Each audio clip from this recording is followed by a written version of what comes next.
Bonjour et bienvenue dans l'église Saint-Ginier à Marseille. À nouveau, je vous parle cinéma avec deux films qui se sont inspirés d'un même fait divers. Une histoire qui a défrayé la chronique dans les années 70, c'est le cas Annelise Michel. Je vous parle cinéma et vous aurez le droit aussi à de la philo sur la nature du mal. On verra sur ce sujet le point de vue d'auteurs célèbres comme Thérèse d'Avila et Catherine de Sienne. Nous parlerons également de psychologie et enfin de vie spirituelle. Vous allez voir que sur ces questions de possession, tout est absolument mêlé. Et oui, tenez-vous bien, aujourd'hui nous allons parler du diable. Donc on a deux films qui traitent des mêmes événements survenus à cette jeune femme, mais de façon radicalement opposée. Il y a L'exorcisme d'Émilie Rose et Requiem. D'abord, il faut rappeler les événements. Annelise Michel, née en 1952 et décédée en 1976, est une jeune Allemande fervente catholique sur laquelle furent pratiqués de nombreux exorcismes. Les exorcismes ont été demandés par Annelise elle-même et par sa famille et ils ont été menés avec l'accord de l'évêque sur une période de 10 mois. Malheureusement, elle est morte juste après le dernier exorcisme. Sa vie a servi de modèle pour ces deux films. L'exorcisme d'Émilie Rose, réalisé par Scott Derrickson, est sorti en 2004, et Requiem, le film de Hans Christian Schmidt, est sorti en 2006. Alors bien sûr, on se demande, mais qu'est-ce qu'il peut y avoir de cinématographique dans cette triste histoire? En quoi une histoire aussi triste mérite-t-elle d'être racontée au cinéma? Dans l'exorcisme d'Émilie Rose, on raconte les événements à travers un procès, au terme duquel les parents d'Annelise, le pasteur et le prêtre ont été accusés d'homicide par négligence. Selon le procureur, la mort d'Annelise aurait pu tout à fait être évitée si la famille et les ecclésiastiques avaient pris soin d'appeler un médecin.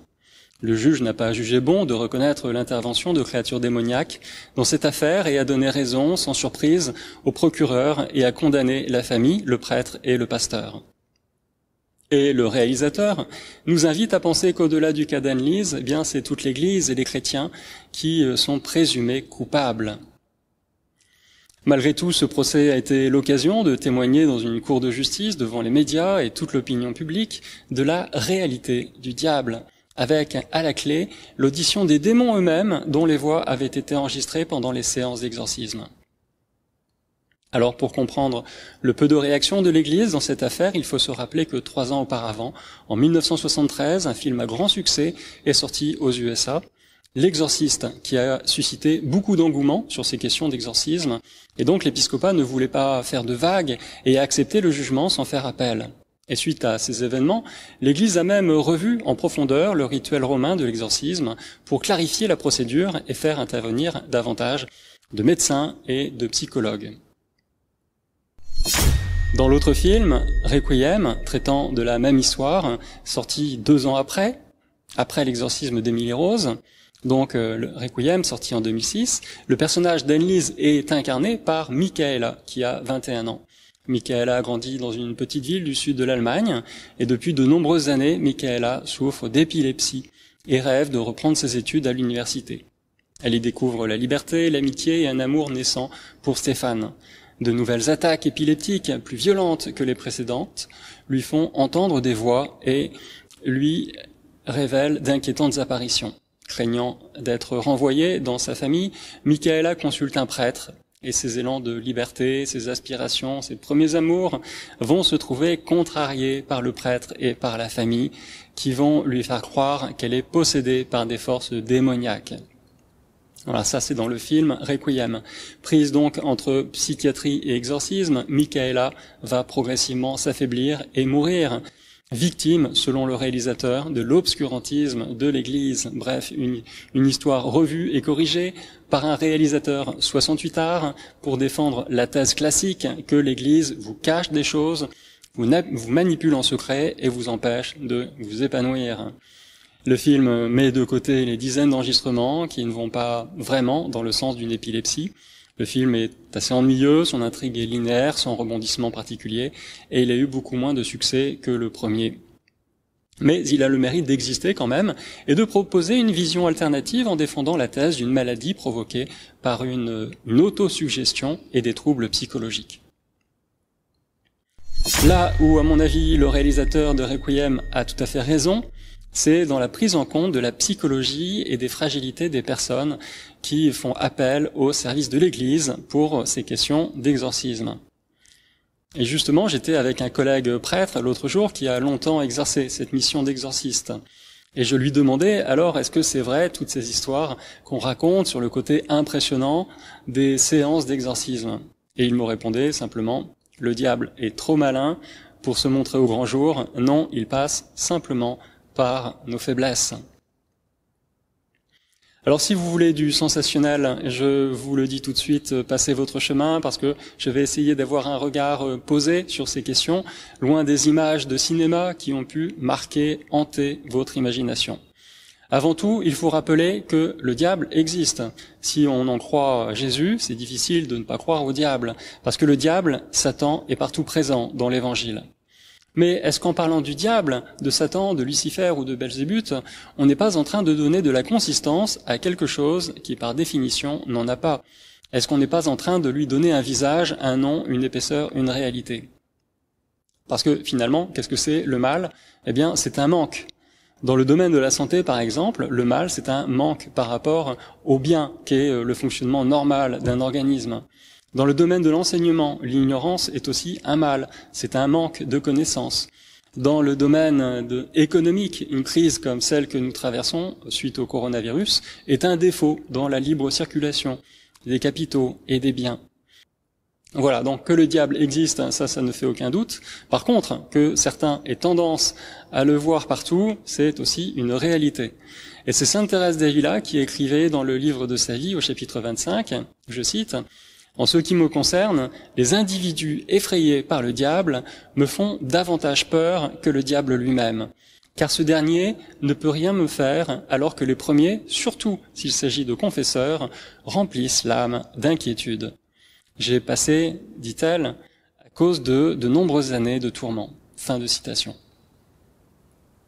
Et c'est intéressant, je trouve, le lien que Thérèse d'Avila fait entre le diable et les tourments psychologiques qu'on peut s'infliger à soi-même. Est-ce qu'il n'y aurait pas, dans ces cas de possession, une certaine dose aussi d'autosuggestion? Avec l'histoire d'Annelise Michel, telle qu'elle a été racontée dans ces deux films, Requiem et L'exorcisme d'Émilie Rose, eh bien, on est vraiment sur ce terrain-là. Qu'est-ce qui relève du diable? Qu'est-ce qui relève seulement de l'homme et de sa psychologie parfois fragile? En fait, on est souvent entre les deux, dans une zone plutôt grise. Et pour conclure, je voudrais parler de la vie spirituelle, parce qu'en définitive, avant de parler du diable, on devrait parler de la grâce de Dieu. La grâce de Dieu rencontre en nous toutes sortes de résistances et d'obstacles, sans parler du diable. Il y a donc des forces antagonistes en nous, il y a nos mauvais penchants, notre égoïsme, notre caractère, le repli sur nous-mêmes, etc. Et une sainte italienne, au XIVe siècle, en était bien consciente, c'est Catherine de Sienne, qui se comparait à un baril cerclé avec des courroies en acier pour ne pas exploser sous la pression des combats qui faisaient rage en elle. Elle écrivait « Ma vie », elle l'écrivait donc à son confesseur, le père Raymond de Capoue, « Ma vie ne tient qu'à un cheveu. Peut-être que Dieu mettra une limite et un terme, aussi bien à mes tourments qu'à mes crucifiants désirs. À moins qu'il ne fasse ce qu'il a déjà fait et qu'il cercle à nouveau mon corps. » C'est ce qui s'observe souvent quand on lit, quand on parcourt des vies de saints. Eh bien, il faut parfois toute la puissance de Dieu pour que leur psychologie ne se brise pas suite au combat que suscite la grâce de Dieu en eux. De l'extérieur, on peut avoir le sentiment qu'ils sont anéantis, alors que Dieu tient leur âme cerclée comme un baril, pour reprendre l'expression de Catherine de Sienne, pour qu'ils ne basculent pas dans la folie. Le cas d'Annelise Michel, c'est, avant de parler du diable, l'exemple même du croyant, de la croyante, bouleversé par l'irruption soudaine de la grâce de Dieu et qui résiste ou pas à ces combats entre l'ombre et la lumière, parce qu'il suffit de braquer une lumière quelque part pour que immédiatement l'ombre surgisse. En conclusion, eh bien rappelons qu'il y a un pèlerinage à présent jusqu'à la tombe d'Annelise. Rien d'officiellement reconnu par l'Église, mais beaucoup de croyants ont reconnu chez elle une sainteté exemplaire. parce que pendant plusieurs années, son âme, son corps ont été le théâtre d'un combat titanesque entre la grâce de Dieu et des forces antagonistes, et son corps n'a pas résisté, elle est morte.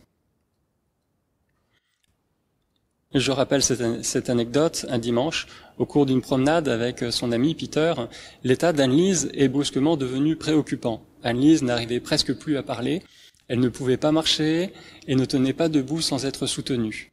Anne-Lise était en extase, en fait, et voyait la Vierge Marie qui lui disait « Mon cœur souffre tellement que tant d'âmes aillent en enfer.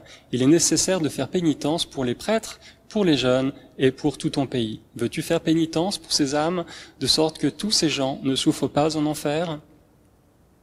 Et Peter ne voyait pas l'apparition, il se tenait là, regardant Anne-Lise, qui s'était mise à genoux et qui priait, quand soudain la jeune femme se releva et, inexplicablement, se mit à courir. Une fois rentrée chez elle, la jeune femme se précipita à l'étage et dit à sa mère « Maman, maman, regarde-moi, je peux marcher à nouveau, sauter, danser, la Vierge Marie m'est apparue. » La mère d'Anne-Lise, Anna, a d'abord pensé que sa fille était devenue folle, puis elle a compris que ce qui lui était arrivé était bien réel. Anne-Lise a expliqué alors à sa mère ce que lui avait demandé la Vierge, ajoutant qu'elle avait 3 jours pour y songer, mais qu'ensuite elle devrait accepter ou refuser la proposition.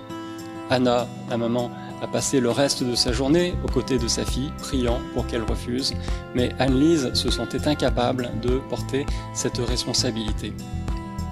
« Je ne peux pas, maman, si je ne le fais pas, ce sera de ma faute. Si de nombreuses âmes vont en enfer, elles seront damnées pour l'éternité et je serai coupable. » Elle venait de donner son accord pour livrer ce combat avec les démons jusqu'à la mort et témoigner ainsi, par cette possession, de l'existence de Satan.